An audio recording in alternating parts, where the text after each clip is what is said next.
Hi, everybody. My name is Natalie Yeadon. I'm the CEO and co-founder with Impetus Digital. At Impetus Digital, we've built some of the best-in-class asynchronous and synchronous virtual collaboration and communication tools.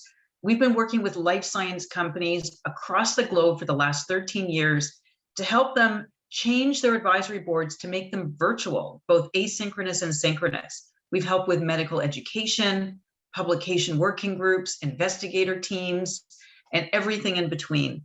And since the launch of our Insight Events platforms, we've been helping companies to launch their hybrid or virtual sales meetings, hackathons, and all kinds of other events.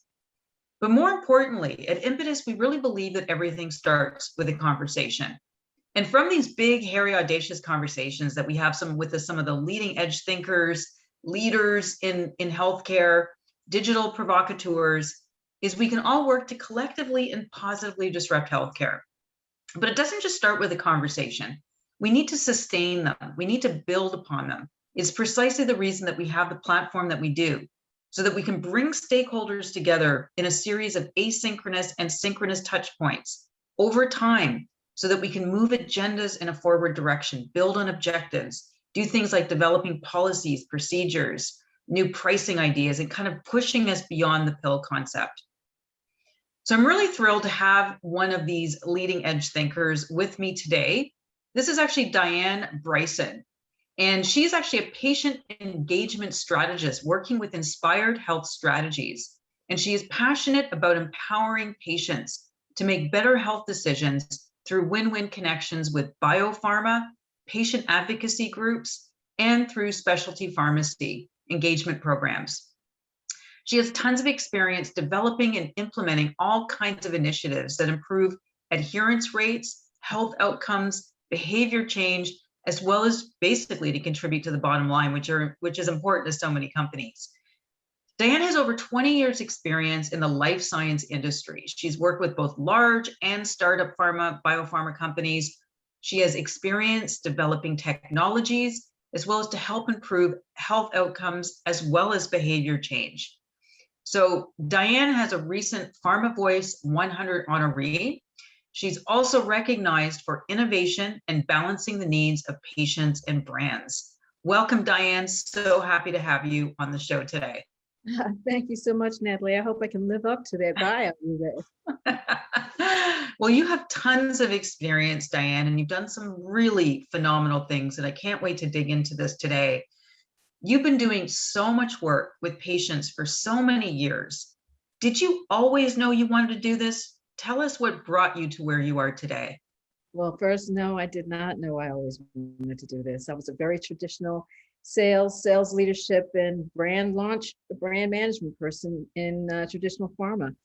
And after I left the two big companies that I was with, I ended up eventually going out on my own, and I did a project for a pharmaceutical company. And being a Black woman, I was always asked within companies to do multicultural marketing initiatives, and that's what this project was supposed to be. But once I started the project, I learned that the company, and those programs are usually not really well funded and not really well thought of, usually throughout the corporation. But once I realized the budget that this company wanted to commit, I realized, oh my goodness, they wanted to commit $3.4 million to this effort. And they wanted to make it enterprise-wide, all their currently marketed products. So we really had a chance to make a difference, not just for Black and Hispanic patients, but for any patient. And it helped me, I keep saying that it helped me break my brain. For the brands that I launched, I didn't do anything for patients. I guess the most I ever did was engage with advocacy groups. And at that time, it was just getting a company to write a check so we could attend a gala, which is not very strategic. So that program really, and that was about 15 years ago when I did that program, it just launched me on a totally different trajectory. I couldn't go back and create yet another detail aid. I wanted to continue on this path, and I've been pushing, I keep telling people I've been pushing this rock uphill to improve patient engagement, and that the patient should be at the center of the business. And it seems like finally industry is catching up. Well, you are a pioneer. And the thing that's interesting about this, Dyan, is we've always heard about the word patient-centricity. What on earth did this mean? I think a lot of times people were kind of talking from two sides of their mouth. How did you originally think patient centricity is, and have we caught up to that vision that you had? Well, I think we're getting there. When I left that original project, I said, "Oh, this was very simple. This was not rocket science." That we did end up putting the patient at the center of the business. I just figured after 2 or 3 years working with this company, this has to be, and my head was down, so I wasn't paying attention to the rest of the industry. But when I left that project, I looked around and I said, well, there have to be other companies that are doing this. And you're right, there were companies that were saying they were doing it, but it wasn't really happening. The focus has really been on access, on ensuring reimbursement happens and at least drug gets approved for people. I can't even say it always gets into the hands of people. So, but in this last year, between COVID, it took a pandemic, it took a global social justice movement, it took recognition that, oh my goodness, we really don't have a handle on patients like we thought we did. I do feel that the momentum has really picked up, that companies really now really want to put the patient at the center of the business. I can certainly identify a few, but for me, as I look at working with companies, I look at how they're structured to determine if they're really serious about what they're doing. If the budget for the patient still resides within the brand, it's not focused on the patient. If the budget resides with a patient focus group, patient engagement, patient advocacy, call it whatever you want. But if that group is elevated to the level of the brand and they have their own budget that no one else can touch, then they are trying to do something that's really patient-centered. Wow, what an interesting way and an interesting perspective. And you are seeing some of these changes, which is again awesome and essential and so wonderful to see. Let's actually talk a little bit about inspired health strategies. So you really, I mean, the interesting thing about this is the company, or really what you have helped to build with WaveWork, which is really a behavioral analytics platform, is a really interesting ecosystem, if you will, for patient engagement. And I will have to say and congratulate you on winning the 8 That Innovate at the Diversity Alliance for Science GeoCluster event that happened in September of last year. So congratulations on that. Thank you. Maybe you can share with the people listening or watching what exactly your platform does. Okay, and I need to say too that I've worked with several platforms along the way. My eyes were opened originally from that we could even do this with a platform from a company that came out of Silicon Valley looking for help to get into pharma. So I still work with a few different platforms, and hopefully we'll be able to work again with WaveWork too. I work with Omniscia also, but what these platforms do is really provide a customized experience for people. So that as we collect, our goal is to collect and analyze their data, whether it's input by passive collection or active collection, and understand what their issues are and be able to feed back to people the information that's going to help them change or improve their behavior. We also incorporate community because it's been documented, so well documented, that the community is really what helps to influence our behavior more than any healthcare provider. We spend, I'm not going to get the number right, it's about 555,500 minutes in a year. And we may spend 60 of those minutes in a year in a doctor's office. Therefore, our life is really in our community. And so we bring that into the technology as well. For instance, if my sister sees that I haven't taken my drug for 2 days, she's going to have more influence on saying, Diane, you need to do something about that, more than probably my physician who might catch up with that in a couple of weeks. So we use this technology to help to collect and manage data on a day-to-day basis. And then it's, I guess, instead of having something, usually people or companies are subscribing to data that's probably a month or two old. What we're able to do is really give you the data, the real world data in real time, so you can really take action on it. And I need to be clear about that. The pharmaceutical company itself does not get identifiable data.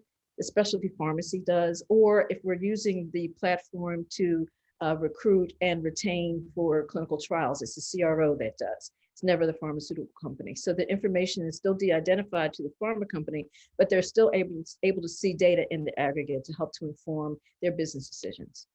So just so we understand precisely what the customer journey is within these applications, are they just inquiring about patients' conditions and just doing social listening?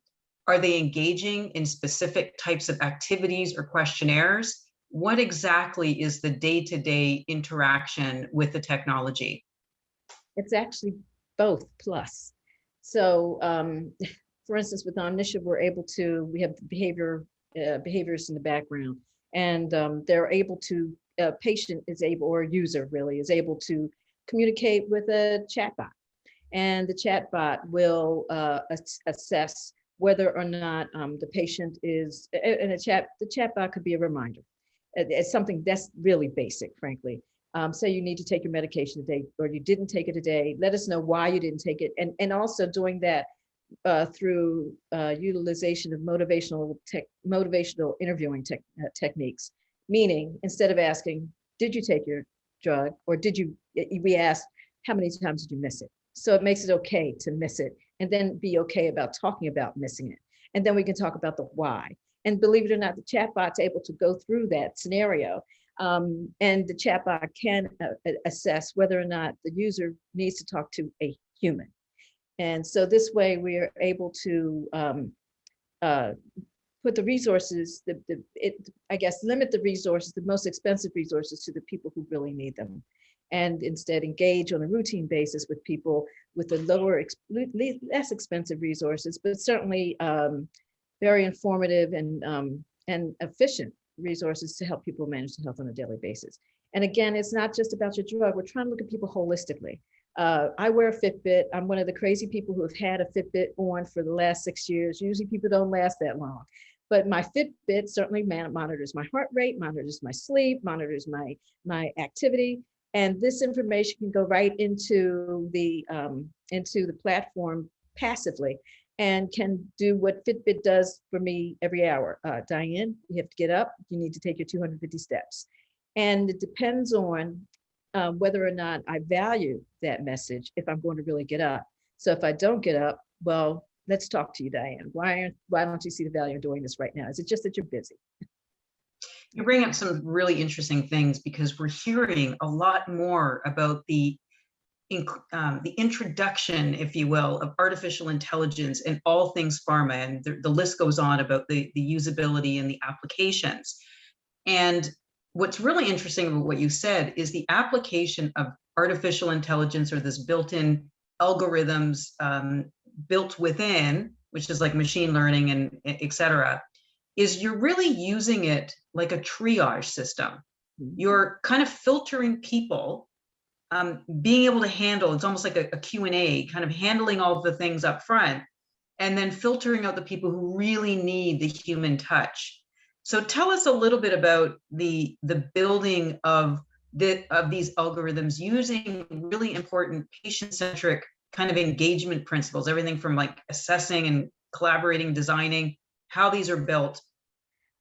And then the second question to that is, when you filter people based on these algorithms, is what kind of training and to be able to provide a consistent experience for patients who require that real person, that human therapy or practitioner, and how does that journey get translated, and how do you maintain quality assurance?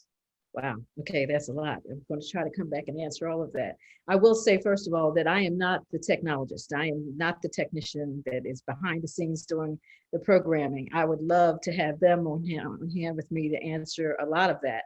But I will say, though, that this whole process, even using AI, is not very different from when I designed one of the first, we called them then disease management programs 25 years ago. We built algorithms that simply were decision trees that helped, just like you said, it helped to segment who needs what help when. And how we did quality assurance then is a lot like how we do it now, utilizing much more sophisticated technology, is simply asking people. Is if we find a big part of this is engaging with people on a routine basis. So we're not just waiting for someone to input data, we're reaching out to them too. And if we survey people and we get some feedback, we're going to respond to that. If we don't get feedback, we're going to respond to that. It's really just a matter of keeping people involved and learning from what we get as people input their data. Does that help to at least Yeah, and so when they get to the therapist, who at the end of the day, the practitioner, is this a therapist? Is this a physician? Is this a nurse? Who is the person that the patient or the health consumer gets referred onto? So you actually bring up another, you helped me bring up something else too. I think it depends on the sponsor, depends on who's paying for the program. Our platform is therapeutic area agnostic. And to me, that's really important because that means, again, it's up to the patient, it's up to the user to decide how they're going to use this. A brand certainly can provide messaging or information to get to the people that they want to message to. But in the end, who that person gets to, who the user gets to, is very much dependent on the initiative that we've engaged with the sponsor. It could be a nurse, it could be a pharmacist. That's where I've done the most frequently in the past. It could be a therapist. It could be whoever that program is really designed, the therapeutic area around, where that person is. And again, considering a person holistically, it could be 2 or 3 different therapeutic areas that they may be engaged with the platform with. And so then again, it will depend on what their need is. And so and I'm so sorry, we have to anticipate what that need is. And again, we'll ask. We think at the beginning of designing a particular initiative with a sponsor that we know everything. We ask a lot of questions of potential users, but we also find that during the course of the use, we're going to learn something and we're going to have to make some tweaks. So you brought up some really interesting things at the initial part of this discussion, which is you in some ways determine the intention, if you will, of the sponsoring company by where they manage the budgets, if you will, for programs like yours. Tell us a little bit, Dyan, about the business model for these platforms or what Inspired Health Strategies does. Are you going through patient advocacy groups to build these out? Are you going directly to pharma? And if a pharma company, for example, right now is listening, how do they partner with you? What does your business model look like? So originally it was really only pharma. So we would engage with whoever has the budget, and whoever has the impetus actually to use technology. And up to, like I said, up to a year ago, it has been really hard to find people who are willing to take on that risk. But now I'm finding that there are groups that are dedicated to this. It might not even be the digital team per se. It's probably, at least what I'm finding with some companies, it's a group of people that have a specific business focus, and it's usually brand specific still. Eventually one day it's not going to be there, but right now it is, and they have put the money behind it. They can find us easily on our website, through our website, www.inspiredhealthstrategies.com. But I'm finding that, especially as COVID has helped the general public recognize that clinical trials are not as diverse as they thought, that drugs are not always tested in the populations or demographic in which the drugs are actually going to be used, that focus on enhancing diversity in clinical trials has grown from the sponsor side. So therefore, we're now starting to work with CROs who now have the charge to make the clinical trials more diverse, as well as clinical trial sites who also want to say, I can help you, sponsor and CRO, make sure your clinical trials are more diverse. Beautiful. So you found a new niche for the platform. So it's Yes. kind of just gone beyond the pharma brand marketing strategy to a point where people are needing to leverage this for the decentralized clinical trial movement that is sweeping the nation. Can you talk a little bit, Dyan, about this concept called patient-focused drug development? In other words, patient-focused medicines development. What does this all mean, and why should we all be listening to this? So you hit upon my favorite topic.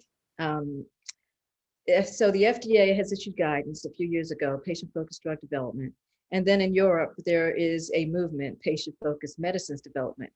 And they're both after the same thing, ensuring that the patient is heard, it participates in clinical, or not even just clinical trial, participates in drug development in a meaningful way from pre-IND all the way through to commercialization. And this does not mean because someone is participating in a clinical trial, that's not enough. That's what you're going to have anyway. What they're really looking at is getting input before the protocol is even built. Only about 11%, and this is a Tufts citation, only about 11.3% of all clinical trials are completed every year. Usually they're not completed because they can't get the recruitment and the protocols are just too difficult. So if you're able to build a protocol around a person rather than the drug therapy, you're going to have better luck at getting someone to complete that trial.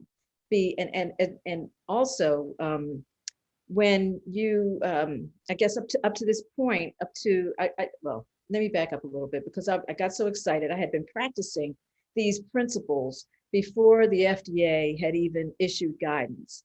And I had a friend who let me know that the FDA was going to have a meeting about this. And I was going to stay home and do the webinar. And she said, nope, you need to get yourself down to DC and be in the room. And I am so glad that she did, because I was there when the FDA finally said, movement's not happening enough. We're going to issue guidance to push the industry along.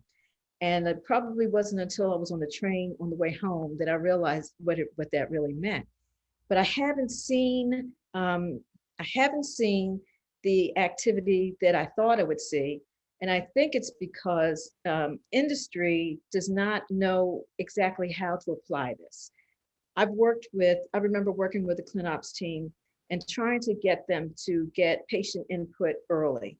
And they told me point blank, why? They don't have anything to offer me. They're not going to be able to guide me on anything. And that was just 5 or 6 years ago. That attitude has slowly changed, but that's because I think there is a movement out there, and a lot of the work that the PFMD team has done to help to really drive momentum, as well as issuing a training program to help people understand how to apply. And so I think those things are, the industry is changing, it's getting there, but it's not quite there yet. And I have to say, I think I've also made a contribution.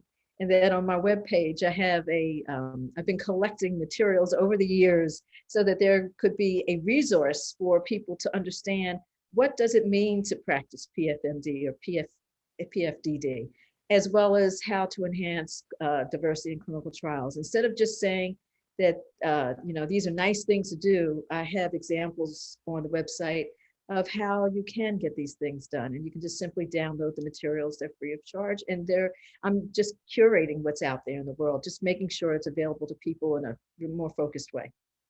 So this is a really interesting topic. So as pharma's listening to this, and we're thinking about, the principles behind patient centricity, we're thinking about the 21st Century Cures Act that, again, you were just speaking to, that got launched in 2017. And the movement, if you will, of the ship Titanic to start moving the ship towards this angle of directing clinical trials under the auspices or involving patients, where it's happening slowly but surely. What's interesting here is there's been a pivotal moment in all of our lives in 2019, and that was the COVID-19 pandemic. It literally became this groundswell of energy, or if you will, a tailwind that really propagated this movement towards decentralized trials. Mm-hmm. Decentralized trials has always been there. There's been a lot of dialogue, but as you were mentioning, most people just didn't want to participate. Right. But in some ways, their hand has been forced. A lot of trials, there was a moratorium, they went into furlough, most people couldn't do anything, there was an abrupt stop and people panicked. So now they had to immediately look for solutions, and platforms like yourself in which to continue to engage with patients. Tell us what that pivotal moment looked or felt like with your company, and what are some of the things you've been able to assist with the things they needed to do to reinitiate their clinical studies? Okay. So first, I do want to give a short story, because since I have been at this for a while, believe me, I've been trying to sell that idea of decentralized clinical trials for a while. And I worked with a company a few years ago that was doing a clinical trial in phase 2 for a rare disease, which means that they should be getting approval in phase 2. They couldn't figure out why they could not recruit for their trial. They only needed 100 people. This again was a rare disease. So I took a look at the trial, looked at this clinical trial sites, and I think that I was the first one who even looked at this trial to understand that the disease that they're studying was prevalent in Black folks. So they had their clinical trial sites in all highly academic centers around the country, where some places there were no Black people at all. So I put together what is now called a plan for a decentralized clinical trial. This plan was going to pull together community-based organizations, patient advocacy groups, and community-based institutions that could help to conduct the clinical trial, for recruitment and the conduction of the trial. This was going to cost $150,000, this plan. The company said, no, we don't think it's that important. We're going to go on. So they ended up going on to recruit their 100 people. They went to the FDA with their data, and the FDA said, great data, wrong demographic. And because they didn't have as many Black folks in the trial as they should have. And I don't think that the FDA has been documented on that. They were documented for some other reason, but that is what they heard. They just completed their clinical trial for phase 3, because they had to go back and do it again and triple the amount of people that they had to find. In the course of this time, this is a drug that could have generated not only great outcomes, but generated $1 billion a year for that company. By the time this drug hits the market, the company will have lost $8 billion in revenue, simply because they didn't think it was valuable enough to invest $150,000 in a format that would have gotten them the population that they needed. And I say that because that's a lesson. So now, as I talk to companies, that is the example that I use to help them see that if you may not think, because the FDA, even though the FDA is recommending enhancing diversity in clinical trials, the FDA is not coming down with a hammer to say that this is what you have to do. It's a recommendation. They're putting in milestones that they would like to see, like a report to talk about how you're going to manage the diversity, or make sure that what you do is matching the epidemiology of the therapeutic area in which you're studying, but that's still just a recommendation. What really hits people is the bottom line. So that's the story that I tell, to say this could be you. This is what it can cost you if you don't do this. And now, since the general public is well aware of what is happening with clinical trials, again, that the studies aren't really being done in the demographic in which the drug is going to be used. You now have a cadre of patients that are going to be asking, when they're prescribed a drug, did you test this drug in me? Was this drug tested in someone like me? And the more that answer is no, the more that patient is not going to trust taking that drug. So it's going to hit your bottom line. So you might as well figure out how to do it. And there are companies that have finally started doing it. I mean, I'm surprised, frankly, that the epidemiology of a disease, a therapeutic area, wasn't even on the table as soon as it is now, because now if you're really looking at making the clinical trial more diverse, it's not just Black and white. It's a whole cadre of things. It's age, it's more mortality, or rather comorbidities. It's all kinds of things. And they're finally incorporating all of this into their trials. And I have to say, we're in conversation with companies. Nobody's taken the bite yet, but this is much further along than I've ever seen it go before. If we can't do it now, it's not going to get done. You are dealing with so many legacy frameworks in old school thinking and belief systems, and also institutions, and I call pharma companies institutions because there's structure there, legal compliance, the way things are set up, functional teams, what's firewalled, et cetera.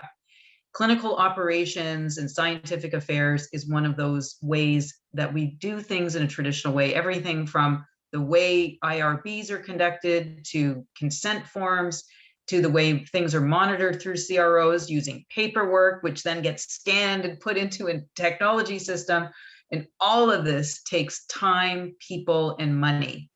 Mhm. When you actually hear a company say to you, well, yes, we believe in inclusion and diversity and removing barriers for the underserviced and underprivileged, but we collect quality of life parameters. Why should we do, isn't quality of life metrics enough? What do you say to companies like that? What else could they be seeing in the advantages of leveraging a platform like yours to make things a little bit more 21st century? Well, first, I think it certainly does support, collecting this kind of data does support quality of life. But when you're in a clinical trial, and you're right, traditionally, there's a way to do things. And usually, and I'll add something too, this is usually about speed and cost, getting the trial placed as quickly as possible, as inexpensively as possible. I think the quote is, or the estimate is, that it costs a drug company about $1 million every day that drug is not on the market while it's in the clinical trial. So there's certainly motivation to get it into trial now quickly.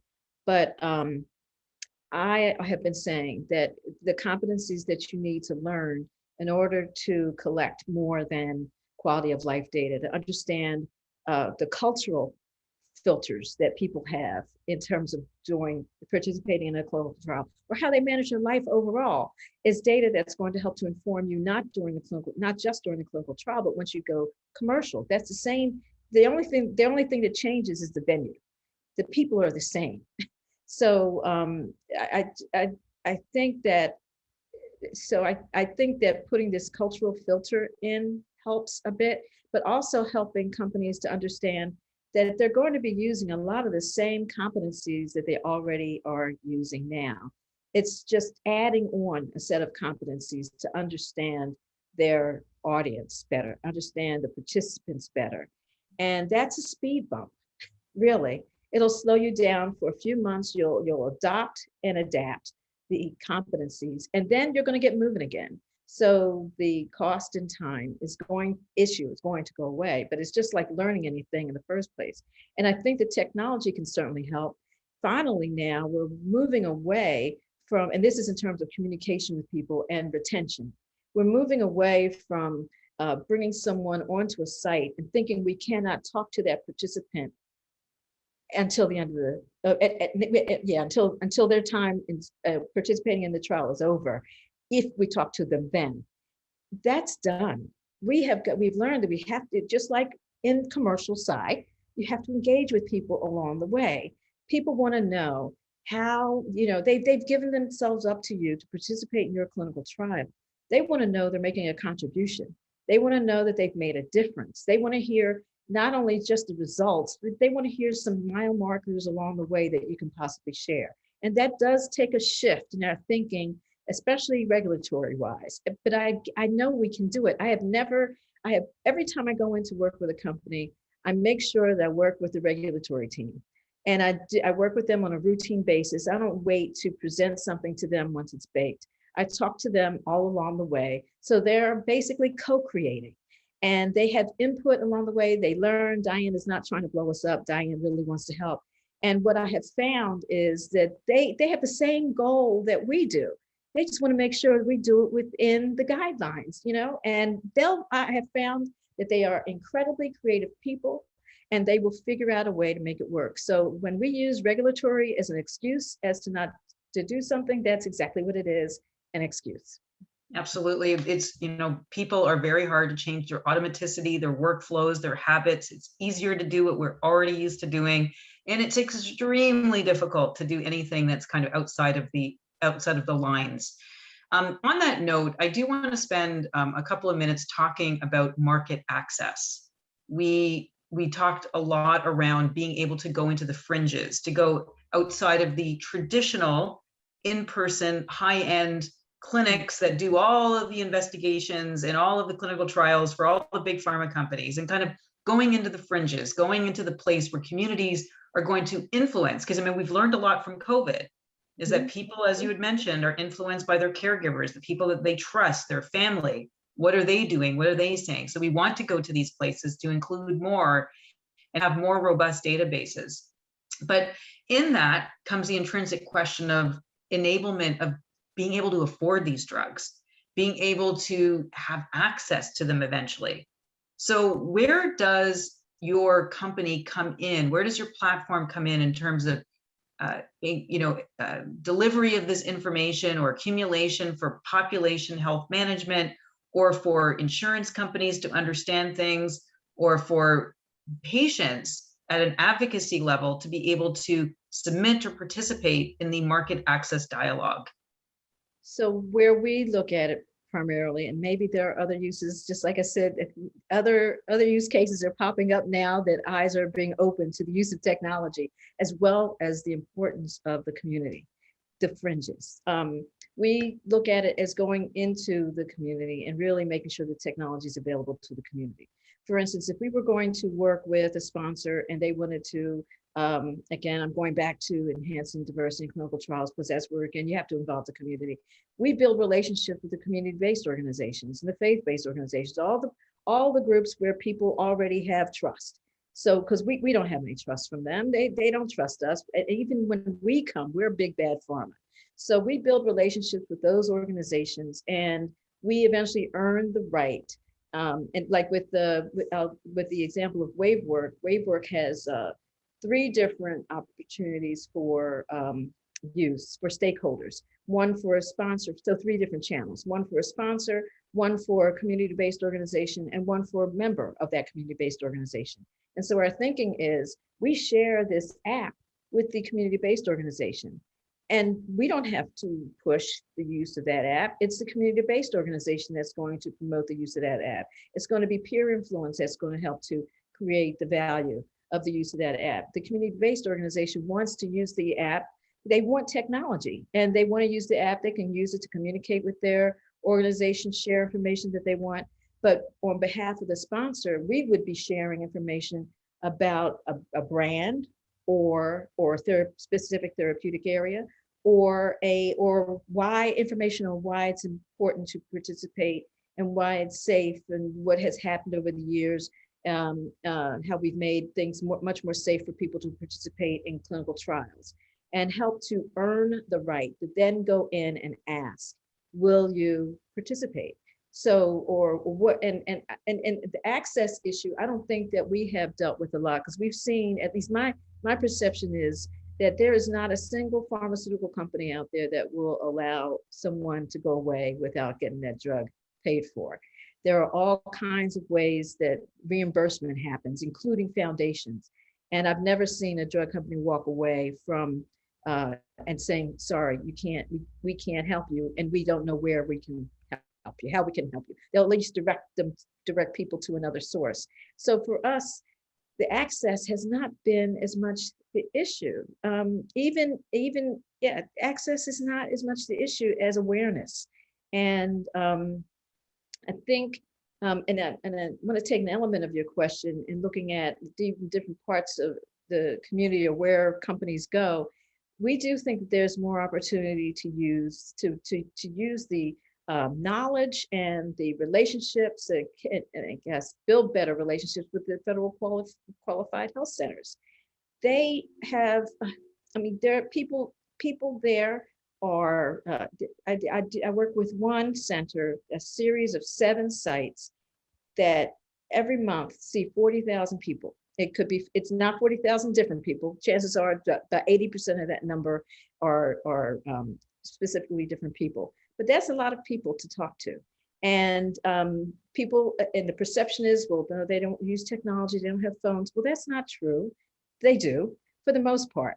And if that is really the issue, then it probably is on the sponsor to consider that maybe this is valuable enough for us to provide the handset so that people can communicate. And this would also help the federally qualified health centers. A real issue there is having the centers being able to follow up with people once they leave the center and getting them to come back. So in that case, so I gave the WaveWork example, the sponsor the community-based organization and the member. In that case, the community-based organization would be the federally qualified health center. And they could then use the platform to communicate with the patient after they're gone and get them back into the center and monitor them while they're out of the center. And maybe we can help to improve health outcomes that way. And that may help to improve access because the health centers have the drugs. They're able to make sure that the drugs are available to people. So absolutely important. And I love that, that 3-channel entry points. You're giving entry points to various people depending on where people are at. And I think it's a wonderful way of leveraging the community relationships and using that kind of exponential navigation, if you will, than just trying to go through a single outlet. So really interesting to see that.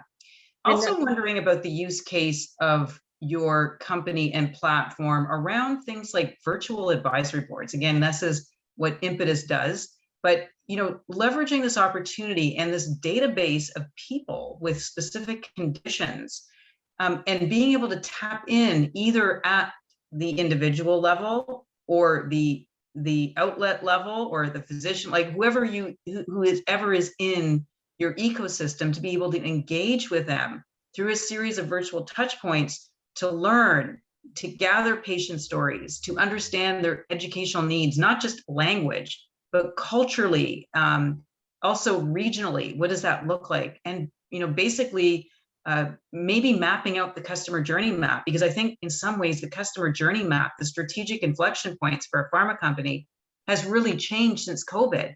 It used to look very different, where, for example, allied healthcare providers or pharmacists came in before might be very different today. Tell us a little bit about how pharma, or if they are currently leveraging you and the platform for things like advisory boards and market research. Well, they're not, but the possibility certainly is there. I've actually done this in the past with the combination of technology and I guess and social media and live people, live face-to-face, and when we could do face-to-face.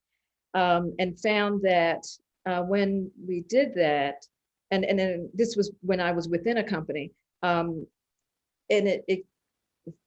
the whole idea of even doing that, bringing people together and having a longitudinal relationship with them, the companies were very reticent to do. But one company took me on and we decided to do it. I was able to get it done.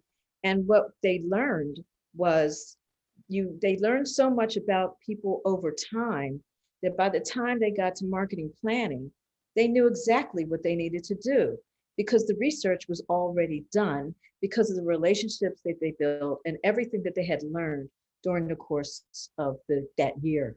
And I see that as a real value, but it takes, I see these advisory boards, like people are saying now, some companies are saying now, oh yeah, we do this as we build protocol, or we do this as we test a protocol, or we figure out whether how a clinical trial can work, but they do it one time only.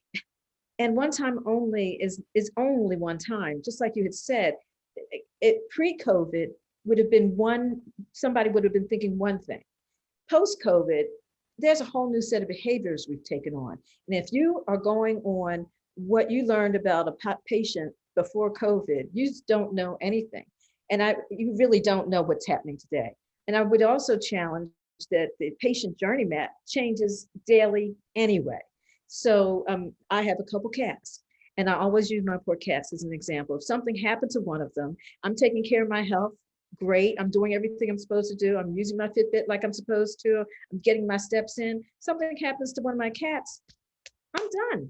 That my horse has changed. And you don't know that because you're relying on research that you've got about me from 2 months ago.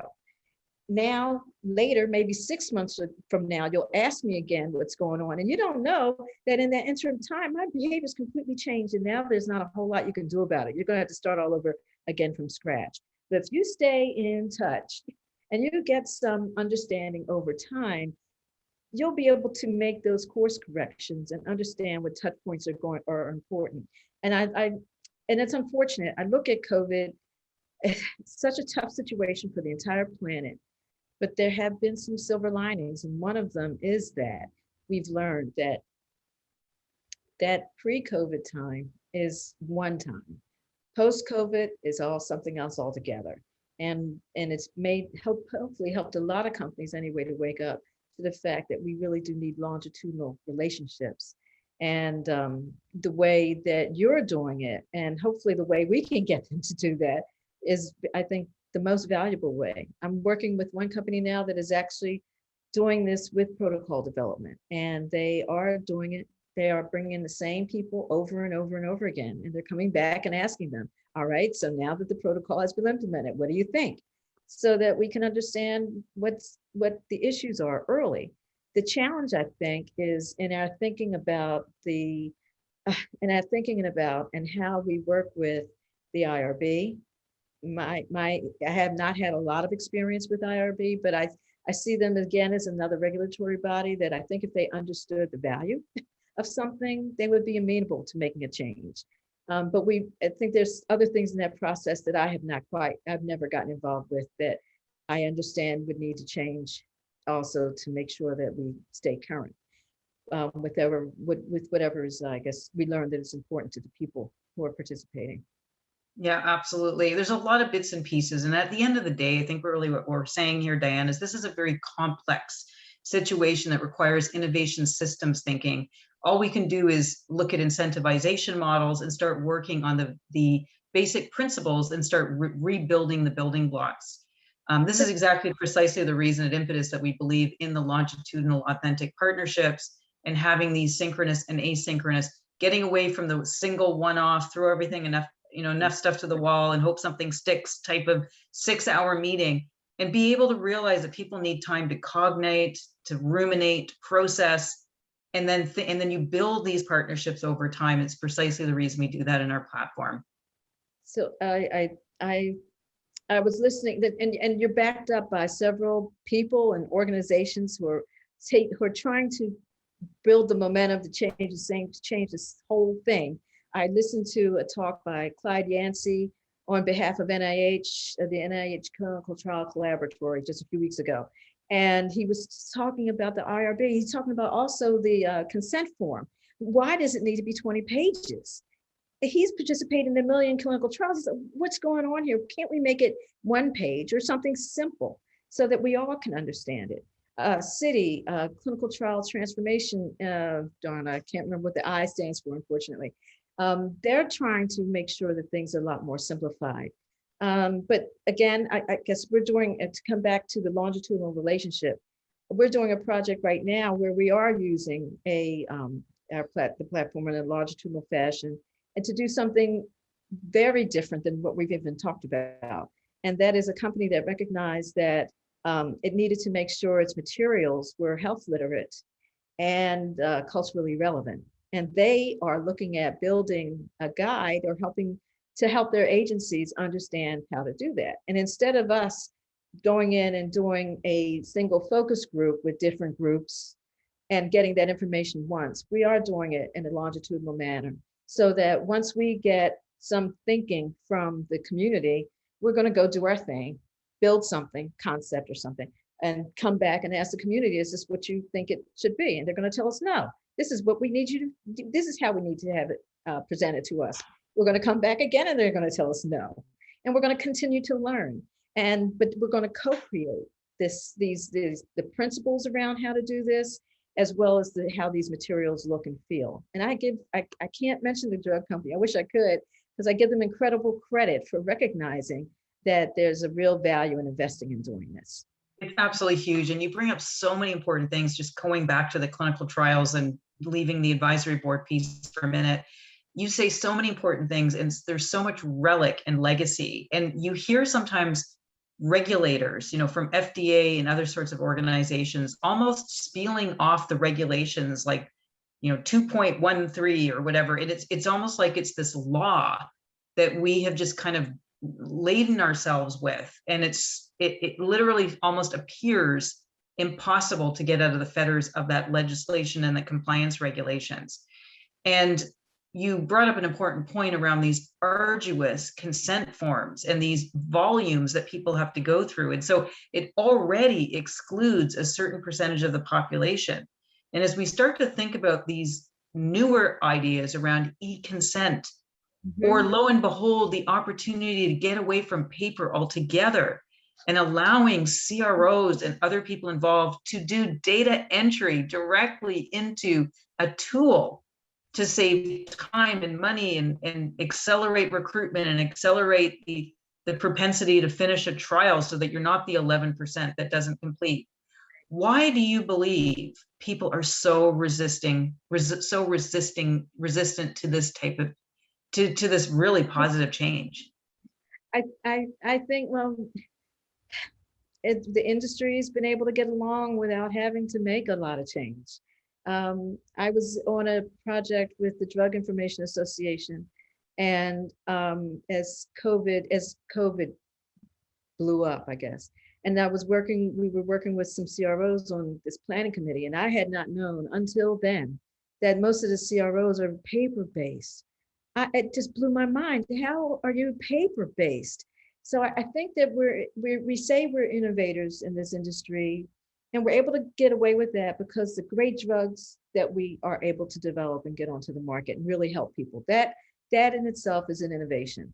But we have not allowed ourselves to be innovative in our processes. We've been able to rest on our laurels, and I don't know. I'm usually the one who's pushing. Like I said, I push the rock uphill.